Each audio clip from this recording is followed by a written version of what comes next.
2050 का टेक्नोलॉजी है। अच्छा, यहाँ मशीनें लोहे के प्लेट को ताश की तरह फेंक फेंक कर नाव में लगाते हैं। ये चूहा बहुत सारे नट बोल्ट को टोस्टर में डालता है तो उसमें से गर्मा गर्म नट बोल्ट निकलता है और अपने आप ही नाव में फिट होने लगता है।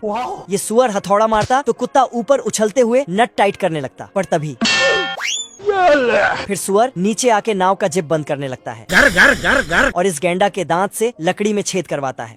हाथी अपने वजन का सही इस्तेमाल करने में लगा है और दूसरा हाथी अपने सूंड से नाव में किल लगाता है और बकरी तो फिर कुत्ता नाव में छेद करता है। साला सुअर तो मौत को छुके टक से वापस आ जाता है। बड़े खतरनाक लोग हैं। ये कुत्ता सोते हुए पेंट कर रहा था जिससे हाथी के पीछे भी पेंट कर देता है।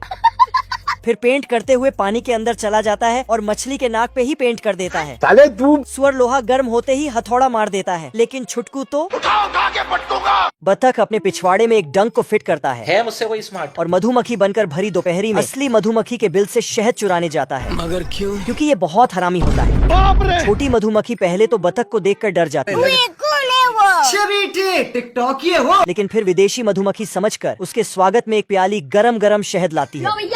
मजा आया। बतख शहद लेकर मधुमक्खी को बहाने से अंदर भेजता है और फटाफट आरी निकाल कर सारा शहद निकाल लेता है। फिर वहाँ से चला जाता है।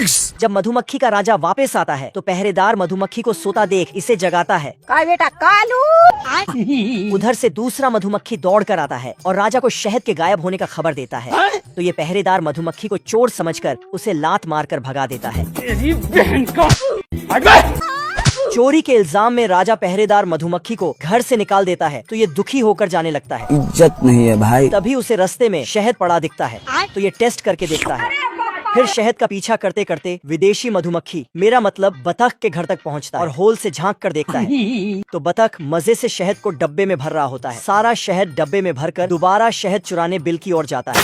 बतख जैसे ही बिल में घुसता है मधुमक्खी भाला लेकर अंदर जाता है।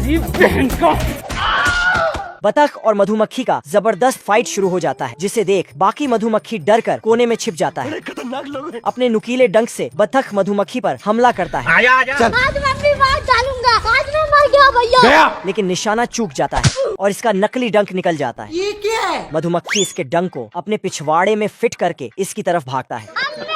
बतख जान बचाकर भागता है लेकिन बच नहीं पाता है। मधुमक्खी सबका सुपर हीरो बन जाता है। फिर सब मिलकर शहद पार्टी करता है।